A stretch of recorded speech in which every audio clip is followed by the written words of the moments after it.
We're going to start a new Mishnah, and we finished all the Agadah to Gemara pretty much in this Masachet. A little bit more today, but now we're going to get in back to the halachot of the Korban Chagiga, the korban that we bring on Yom Tov.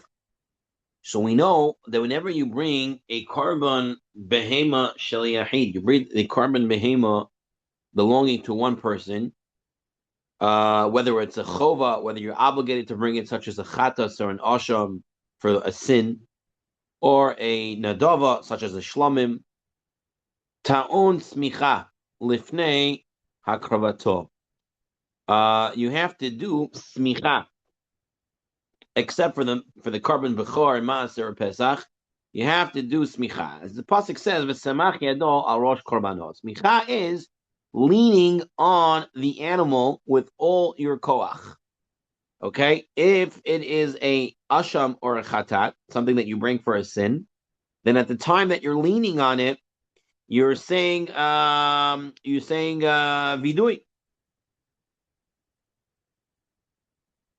Okay, you say he says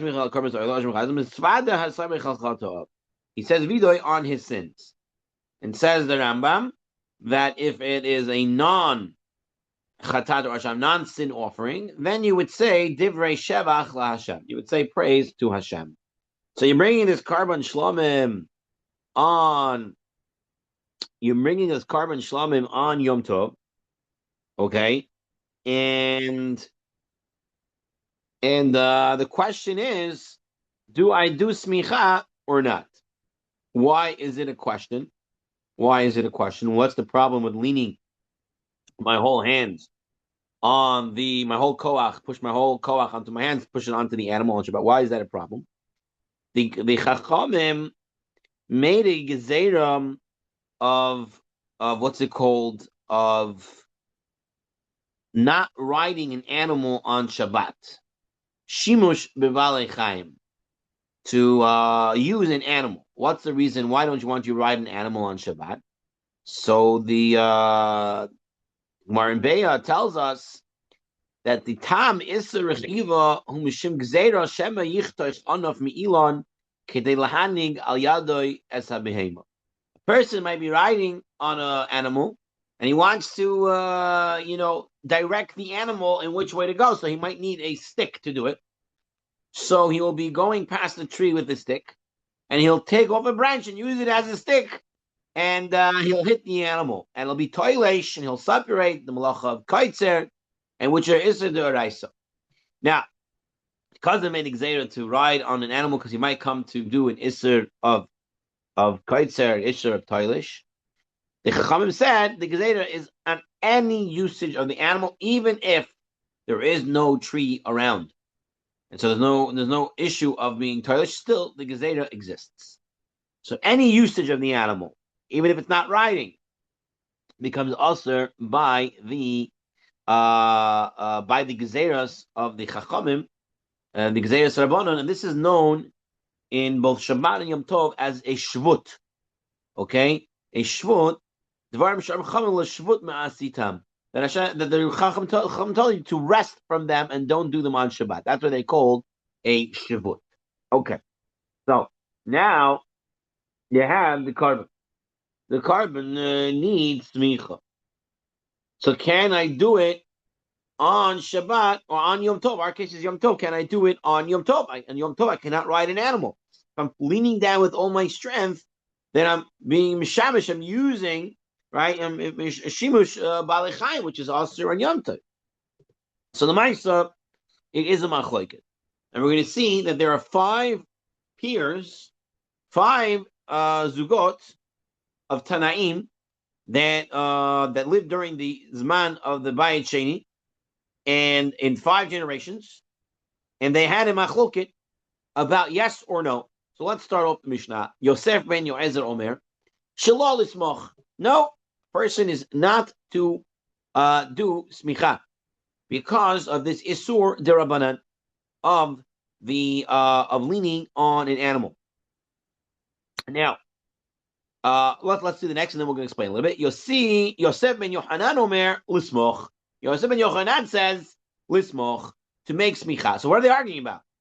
If you both agree that there's a gezerah of the Rabbanan, then to use an animal, so then both of you agree should not to do it. So what's the argument about? So Lama said, number one, we have this thing as follows: that there is no shivut b'migdash. In the Migdash, there is no gezerah de Rabbanan. If you have to do it, you have to do it. So, and there's no gezerah in the Migdash of shivut. You don't have it. It doesn't exist. So why is one saying, so according to this, if this principle, there's no shivut, then you should be allowed to do smicha on the animal, on Yom Tov. So here's the point of contention. This is the point of the argument here. The Gemara in Bayat tells us, what is the machloket about? The machloket is as follows. Can I do smicha erev Yom Tov, or must smicha be done right before you do shchita? Tekef shchita. So when does it have to be done? If you say that it has to be done right before shchita, then you're in the Migdash and you have to do smicha. You have to do smicha, and it's a shvut, but you have to do it, so you're allowed to do it. But according to Yosef ben Yoezer and those who hold like him, we're going to see, they hold that what? No, you can do smicha the day before. You don't have to do smicha right before the shchita. If you can do smicha the day before, then you have no permission to be over the gezerah de Rabbanan, the shvut of using a animal. That's what's brought down, how the machloket happens. There is another way of explaining this machloket in Masechet Beah, which is there. Maybe the machloket is, does it carbon shlamim that we're talking about here, is it mechuyev at all in tzmicha or not? And according to one opinion, it is, and therefore you're allowed to do it on Shabbat and Yom Tov. I do it on Yom Tov. Whereas other opinion says no, it doesn't need it, so therefore you can't do it because it's not needed. Is it ma'akevet? Is it needed? Meaning, if I don't do it, is the carbon still a good carbon? If I remember seeing correctly that it is a good carbon, but still, smicha is the right process, and therefore it will still be doche Shabbat according to that opinion, that you have to do it right before the shechita. Okay, that's a little background on the machloket.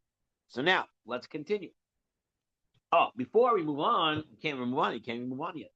Rashi says, look at Rashi, Yossi ben Yoezer Amar this moich Yom Tov, talking about Yom Tov. Okay, if I mention Shabbos, take it out. It's all Yom Tov. Vezu hi machlokes rishona shahaita bechachmei Yisrael. This was the first machloket that was amongst the chachamim of Yisrael. This was the real first machloket. So Tosafot says, the second to last Tosafot on the page, on the left margin, Yosef ben Yoezer, you take a look right before the parentheses in the middle of the Tosafot, and he says, V'yesh l'tmo, and you have to wonder, Harei nechleku kvar b'mei Shaul al milva upruta. He says this is not the first machloket. There already was a machloket during the times of David HaMelech and Shaul HaMelech. The question if you can be mekadesh a woman with the pruta that's loaned, that's borrowed. Okay, the machloket Shaul and David. So says Tosfot v'shema kiven the Shaul ubeidinu havisvarei datoi amilva v'lo adam chaylik alav rakli pisvares David lo michgrei machlokes. So says Tosfot, no. Everybody there, all the rabbis in the Sanhedrin and Shaul all agreed one way. David HaMelech was the only one to go the other way. So it's not a machloket. It's 100 people against whatever. One, it's not a machloket. Others want to explain that in the olden days there were machloket. Someone mentioned another machloket on Shabbat, Moavit, right? And what he wanted to say back in the day, some of Pashim explained that when you had a machloket, you went to the Sanhedrin and you settled it, and it was done. There was no more machloket.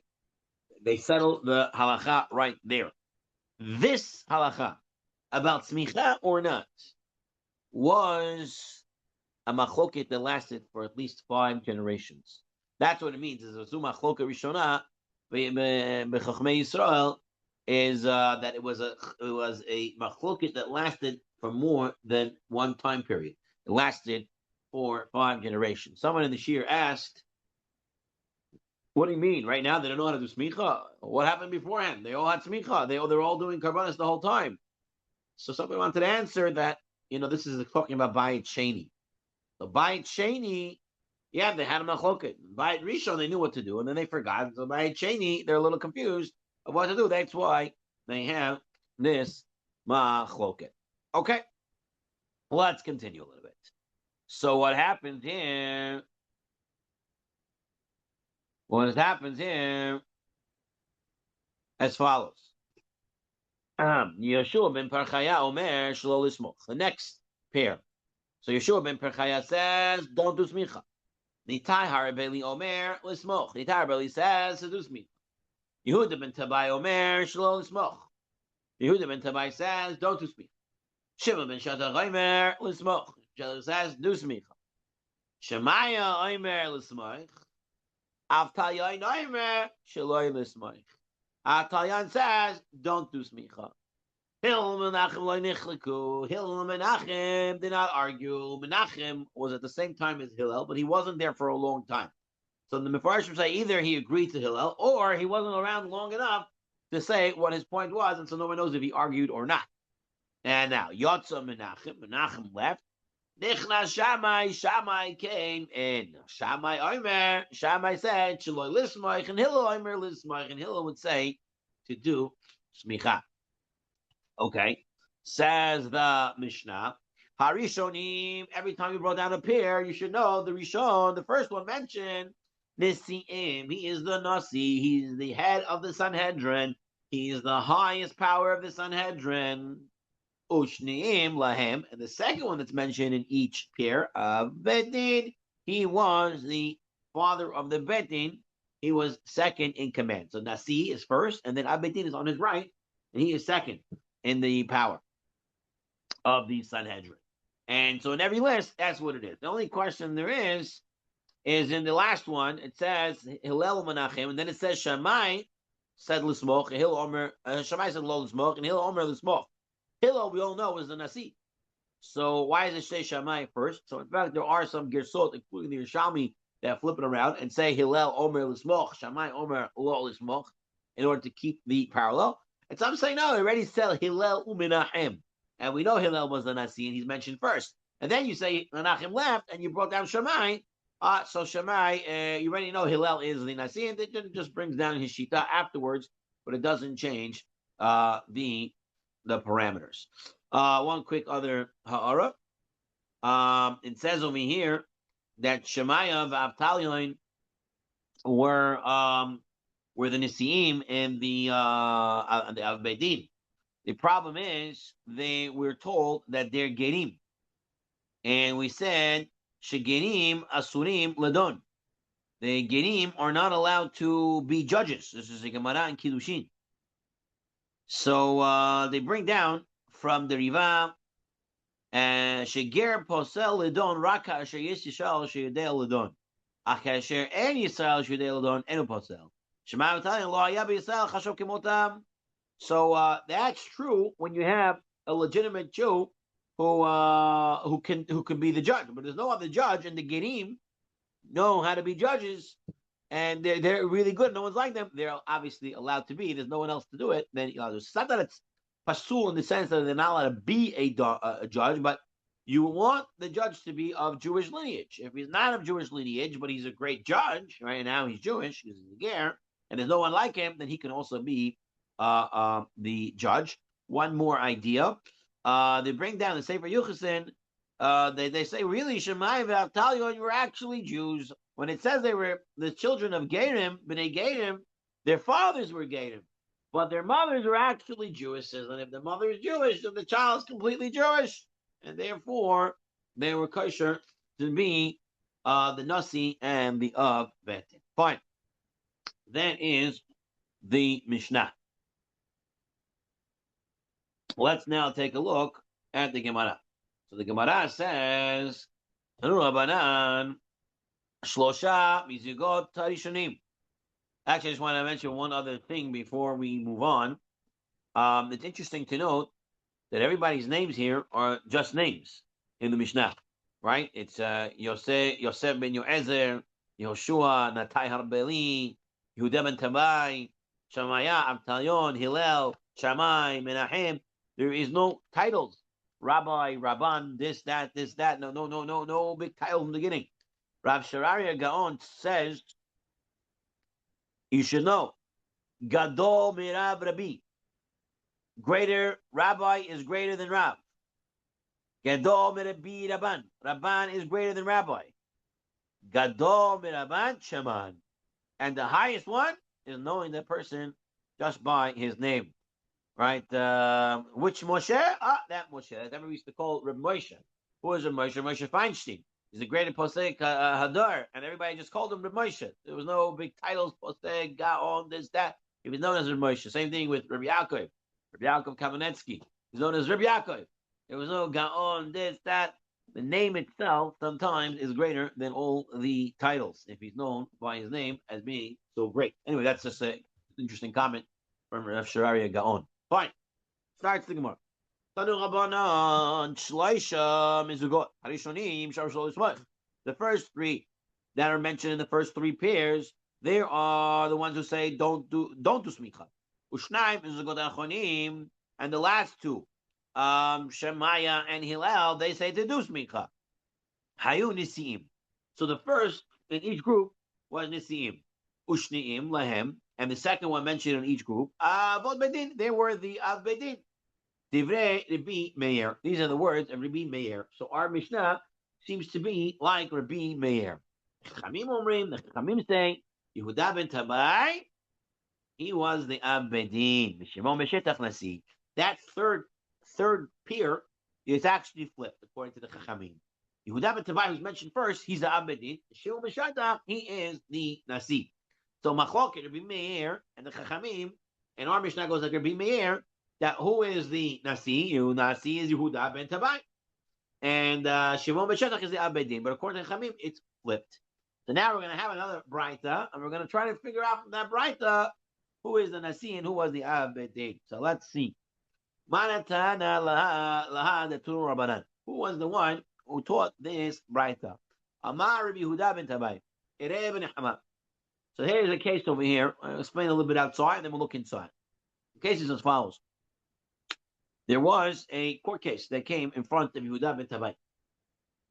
And the witnesses came, and one of the witnesses was found to be an Ed Zomimim. He was found to be a false witness. Now, we mentioned many times in the past, especially when we learned Masechet Makot, that you can only be made a false witness by being placed somewhere else at the time you said you saw something. So, let's just give an example. Reuven and Shimon come and say, we saw Levi be Mechalel Shabbat Mefarhesia. We warned him and everything. He's Mechuyev Mitah. He has to get skila. Okay? So then Yehuda and Yisachar come. They say, what? Reuven and Shimon said they saw Levi do this on Shabbat? It's impossible. Because that Shabbat, they were with us in Miami. They were not here in Queens. Okay? So now Reuven and Shimon are made Edim Zomimim. What happens to Edim Zomimim if they're actually false witnesses? Now, according to the Chachamim, according to the Halakha, they are punished Ka'asher Zamam. The way that they wanted to do to those other people, they wanted to get Levi killed, we're going to kill them instead. But when is this? The Chachamim learned. They learned this only when Levi did not yet get killed. Levi had the psak. The Beit Din said Levi has to get killed based on their testimony. They did not yet kill Levi. And then they were found to be Edim Zomimim.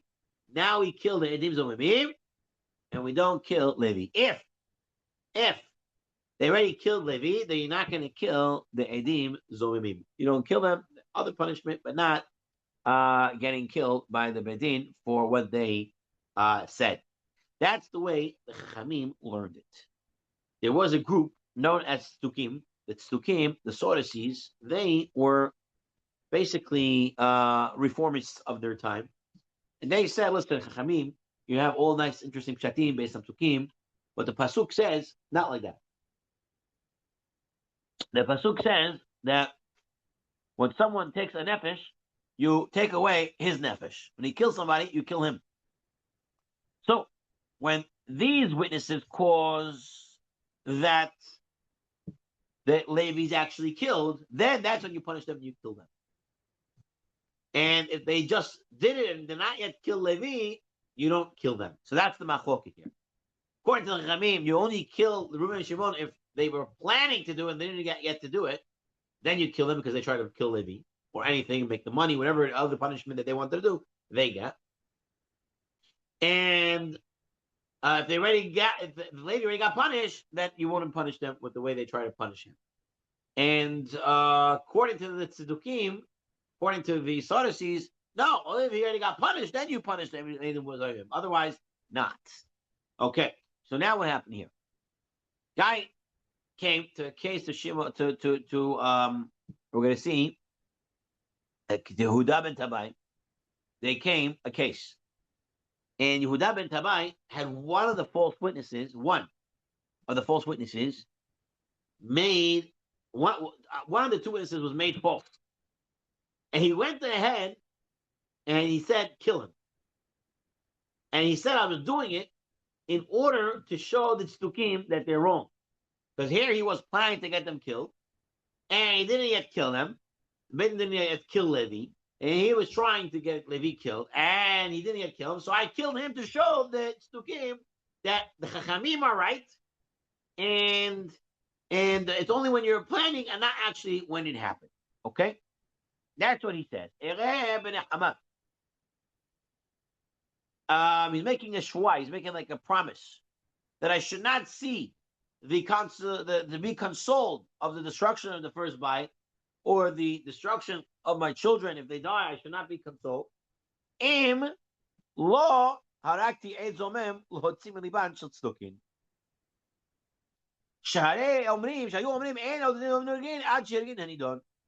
Because I killed this ed zomem to show the tzdukim that they were wrong.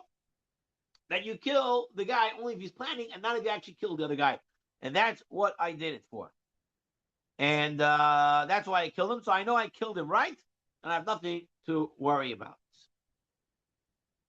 Now, when Shimon ben Shatach heard this, Amar lo Shimon ben Shatach, I swear that you, I swear that what? Im lo shafachti dam naki. That you killed an innocent person. Sharei amru chachamim, ein adim zomimim, nehargin ad she'yozomu shenehem. Ve'en lokin ad she'yozomu shenehem. Ve'en mishalamim mamon ad she'yozomu shenehem. He says to Yehuda ben Tabai, yes, you were trying to show the tzdukim that what? That's when you were planning and not when you actually did. But the chachamim said that's only true. That's only true if both of the witnesses are made false. Then you punish them. And you went ahead and you punished only one of them. That's the problem. And Yehuda and Shimon ben Shetach said, you did wrong. You killed an innocent guy. Because not both of them were made false witnesses.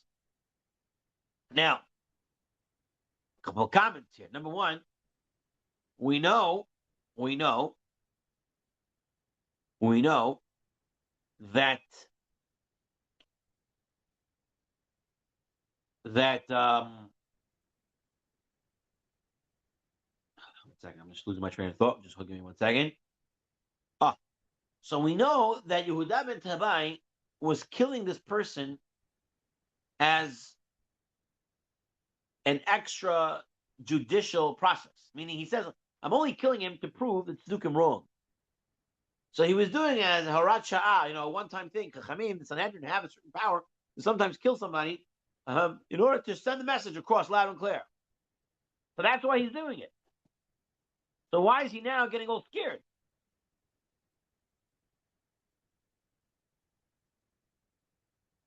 So there is a shot that I saw, a very, very interesting shot.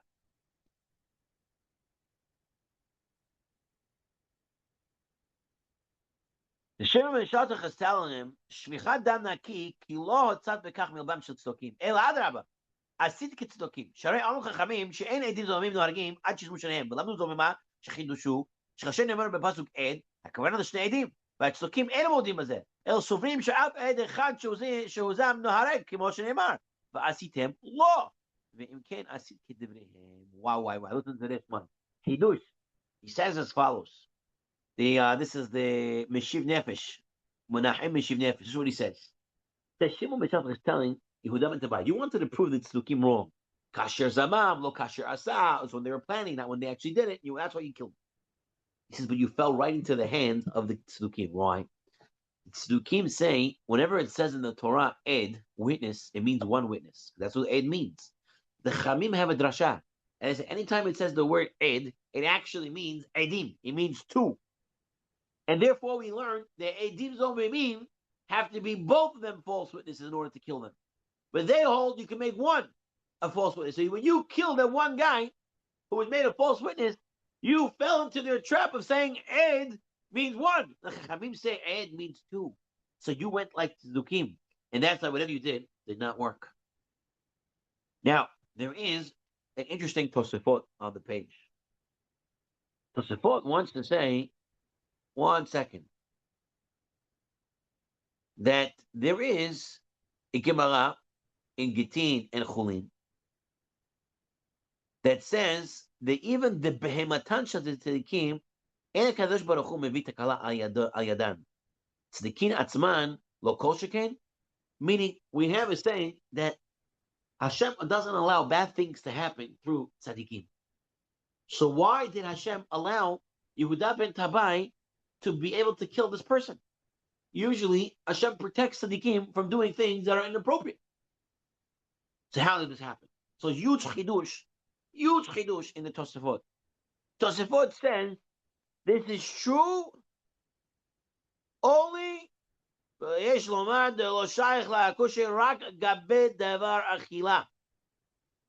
only Hashem protects tzadikim regarding food matters. That they should be able to only eat kosher and never to eat non-kosher. And perhaps because the food goes into their entire guf, and it's a kenai for them to have that. And Hashem doesn't protect them from other things. But the Ramban and the Ritva want to say a little different, that Hashem didn't actually let him do something wrong. That in fact, this guy was a Rasha and he really was Mechuyav Mitah. And maybe not for this reason, but for other reasons. And therefore, Hashem allowed him to kill this person. So very, very difference in opinions over here. When Hashem says, when the Chacham say Hashem protects tzadikim, how far does this go? Is it only Hashem protects them from non-kosher food? Or is it also Hashem protect them from everything? So it seems to be that the Ramban and the Ritva want to say from everything. Therefore, they say that Yehuda ben Tabai didn't kill a really innocent person, really was B'chiyah Mitah. But Tosafot wants to say, no, they can make a mistake when it comes to non-food related matters. Okay. Miyad. Kibol alav Yehuda ben Tabai. Yehuda ben Tabai took upon himself a thing. She'eno more halacha ela b'fnei Shimon ben Shatach. No longer is he going to say halacha unless Shimon ben Shatach is there. Story continues. Calling him up Yehuda ben Tabai. You should know all the days that Yehuda ben Tabai after this incident. Haya mishtateach al nishma al kevro shel oto haru. Every day he would go and lay down on top of the kever of this person that he killed. Vaya kolo. And he would pray, and people would hear it. Nishma, it was heard. People thought that it was the ghost, the spirit of this dead person who was killed injustly, right? Injustice, and he was crying out in his grave. The ghost, this guy. Yehuda tells the people, "Kolihu, it's my voice." He said, you should know, Shilmacharhu, tomorrow in the future. Met, I will pass away, and you won't hear it, my voice anymore. That's how you know it's my voice. Rashi says, no, that's not a good proof. People say, perhaps when Yehuda ben Tabai dies, the spirit of that other guy who was killed unjustly, he will be calm. He's going to have a chance now to take him to Beit Din Shomala. And therefore, there's no more voice there. Not that saying, Rashi is not saying I don't believe that Yehuda ben Tabai was the one crying there. He's just saying your proof that it stops when you die, is not necessarily a proof. Okay. From here, by the way, you see the Yisod, if a person dies and you have to ask Mechila, there is a thing to go down to his kever and ask Mechila over there. Fine. Now, the Gemara brought this whole story. Why? To tell us, Manihu, who's does this writer that brought the story, who is it going according to? Remember, is Yehuda ben Tavai a Nasi, or he's an Ab Beit Din? So says the Gemara. If you say Rabbi Meir, then it makes sense. The Amr that says Shem Moshe Rabbi Din, Yehuda ben Tavai Nasi. Hainu de Kamori Halacha. That's how he said Halacha in Shimon ben Shatach. Now, you have a halacha here. I'll tell you. You're not allowed to be more halacha b'pnei rabo. You're not allowed to say halacha if the rabbi is there. Let's say, for example, in our day and age, if you're in a shul and there is a marad atra, there is a rabbi in the shul, and someone comes over and asks you a question, you shouldn't be answering it, even if you know the answer. There is a rabbi in the shul, you have to go to him. That's eno more halacha b'pnei rabo. You're not allowed to say halacha in front of the rabbi. And in the times of the Sanhedrin, that means even in his city, as long as the Nasi was there, you were not allowed to be asking and not allowed to be answering another question, because it has to go to the Nasi. So saying like as follows, if you hold, like Rabbi Meir, that Yehuda ben Tavai is the Nasi, it makes sense. That's why he's answering halachot, because he is the Nasi. He's the person who's supposed to be answering it. Eli Amart, Rabbanan, if you say like the rabbis who say Yehuda ben Tavai Ab Beit Din uShimon ben Shetach Nasi Ab Beit Din mipnei Nasi mi Moreh Halacha is a. If you're saying that Yehuda ben Tavai is the Ab Beit Din, how is he saying Halacha in front? If you're saying Yehuda ben Tavai is the Ab Beit Din, how is he saying Halacha in front of Shimon ben Shetach when Shimon ben Shetach is there? He's not allowed to say Halacha. So the story seems to go according to Rabbi Meir. The Gemara says, no. My kibel alav. What does it mean? He took upon himself as follows. First of all, Rashi says, let's say Yehuda ben Tavai is the Ab Beit Din. How do you answer the halacha over here without Shimon ben Shetach? So perhaps Shimon ben Shetach was away. He was away on vacation. He was away on fundraising. Whatever, he was away. He wasn't there. So now there's no one paying Rabbo. The guy's not in the city, so he's allowed to answer it. And now when he says, I accept upon myself not to answer anything without Shimon ben Shetach, because even in cases where he's allowed to, for example, someone selects a beit din, he puts 3 guys on the beit din, and Shimon and Yehuda ben Tavai is one of them, so he's allowed tzrufei. That feel is tzrufei, not me lo mitzrufei. Even though I'm being mitzaref to another beit din, and I'm allowed to say halacha here because I'm part of the beit din, even so, I will not do this. Only if Shimon ben Shetach Hashem, so I can make sure I'm not making a mistake. Right? And he was always going to follow what he's always going to follow what Shimon ben Shetach said. So big lesson. He may realize his mistake, and he didn't want to do it again. Therefore, he was being following Shimon ben Shetach just to make sure whatever he says is correct. And a lesson also not to rush to judgment just because you think of something. You have to really think it all through and talk to somebody, especially when it comes to such like capital and life type of things. Okay, let's get into the next sugya. Oh, we have another sugya before we get into the next sugya. We're not going to get the next sugya completely, but we'll take a look at it somewhat. Okay, let's take a look. First of all, Yatsa Menachem. The Mishnah said that at one point it was Hillel and Menachem. Then it says the Menachem left, V'nichna Shammai, and Shammai came in. So question is, where did Menachem go? What happened to him? Abai says, Yatsa Trabut Ra'ah. He went off the derech. He became a bad guy. Rav Amar, no, Yatsa Lavdot HaMelech. He went to work for the King Herod, Hordos. He went to work for King Herod. So there is a Tiferet Yisrael who brings from the historical book Josephus. And Josephus says that Menachem, when he was a young man, he once met Herod. Herod was the slave of the Hashmonaim dynasty. And when Menachem met Herod, he said to him, by the way, you are going to become king, and you'll be king for over 30 years. And eventually Herod, killing all the Hashmonaim and everything else, he became king. and he remembered the words of Menahem. So he told Menahem to come and join his government. And Menahem, now we're going to go into the Ben Yehoyada for a second. And Menahem took the opportunity to go in to the government, and in this way be able to influence the government for religious Jewish life in the state of Israel, the land of Israel of the time. And so that's why he went in there. So the Ben Yehoyada says, why does Abaya call it L'Travut Ra'ah? So says the Ben Yehoyada, no, the truth is he went for Avdot HaMelech. But Abaya said, you're leaving the Sanhedrin to go work for a evil man who killed a lot of people to become the king, and you're going to work for him, that's considered bad. And the Rabbi says, listen, it is what it is. He went to work for the king. And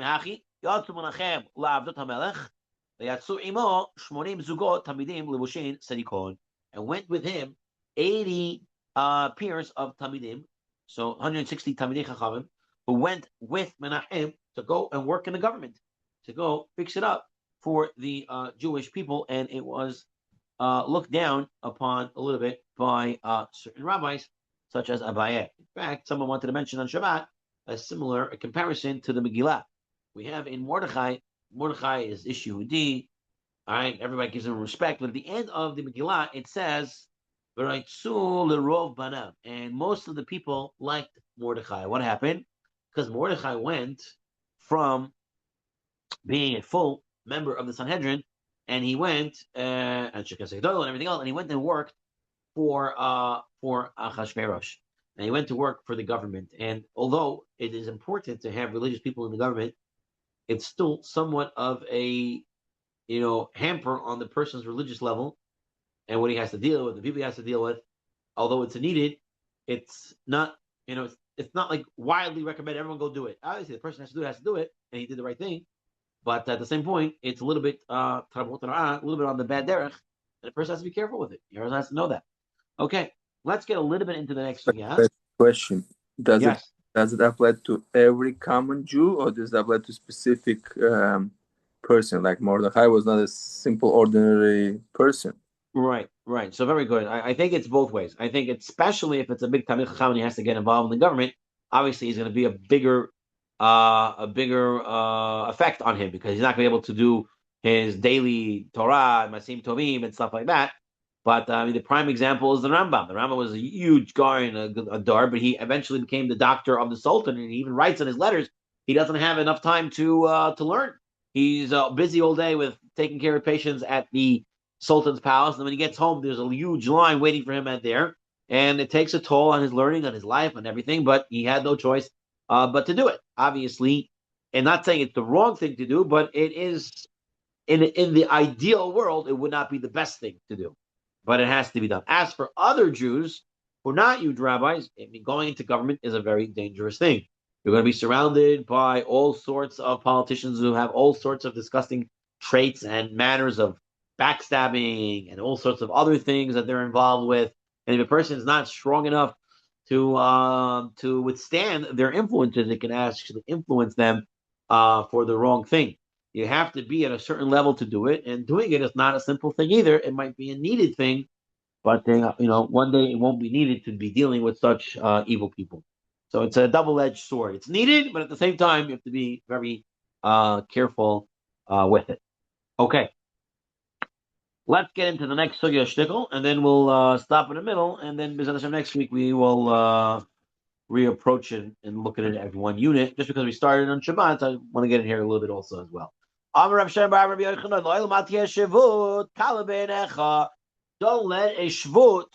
let a Rabbanon Gezerah to be easy in your eyes. It's just a Rabbanan. It's just a rabbinical decree. And in this way, they don't want to take it seriously. Why? The whole smicha is because of Shavut. It's all just the Rabbanan. Don't ride an animal because you might come to pull off a branch and hit it, and it's polish and kaitzer. Therefore, don't do it. Right? And even if you're not riding it, you're just touching it and moving it and pushing on it, it's also aser. And here's a machloket. Can I do it on Yom Tov or not? So you see, Nechel Kuba, Gitali Hadar. Huge Chachamim are arguing about it. So don't take it easy in your eyes. Marseb Shita. It's pasha that I would not make fun of this and not take it easy. Shivut mitzvah itzrachalei. So why was it mentioned? Oh, they tell us shivut mitzvah. It's not just a derabanan. There's a mitzvah related to it. There's a mitzvah of doing smicha. So I might think I could do it. Versus no, hachinami pshita. Even if it's a mitzvah, I also know I wouldn't do it. This is shivut derabanan. I have to be careful with it.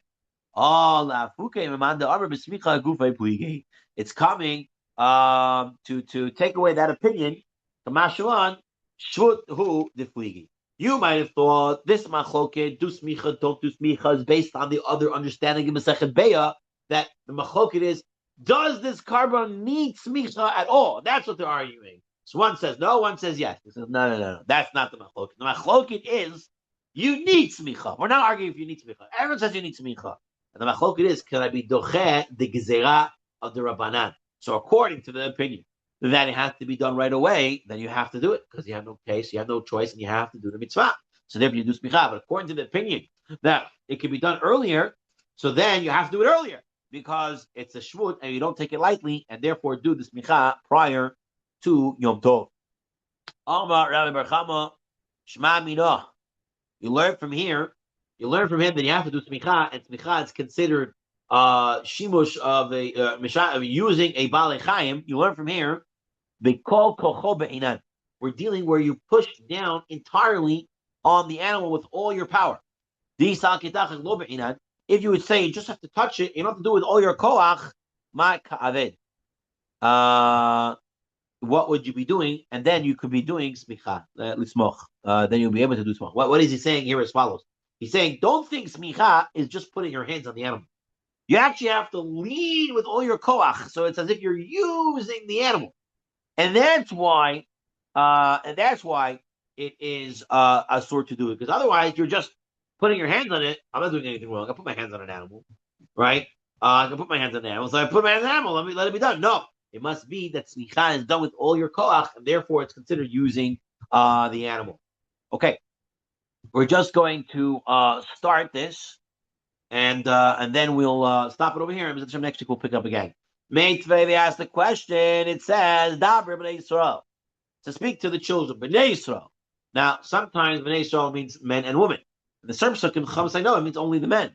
Adam ki arkiv mehem karban la'Hashem, v'samach al yado arosh ha'oila. And he's going to do smicha. That's the pasuk.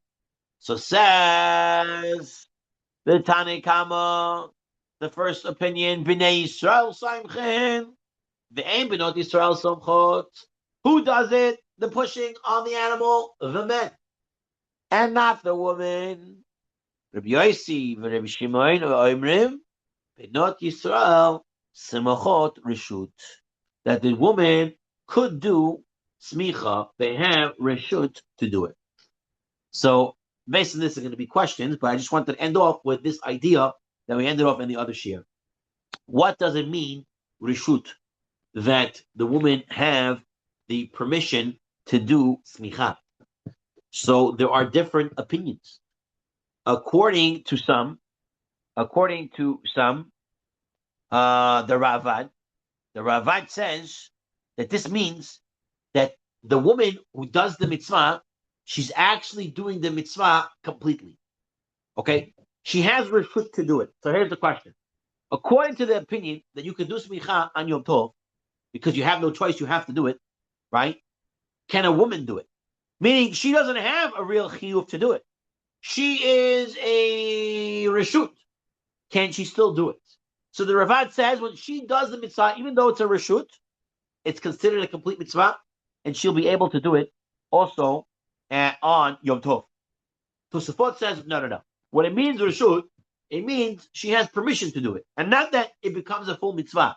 And therefore, if it's Yom Tov, she's not going to be able to lead completely. She could just put her hands on it a little bit, as if it's smicha, but she cannot do it because she's not mehuyav in it.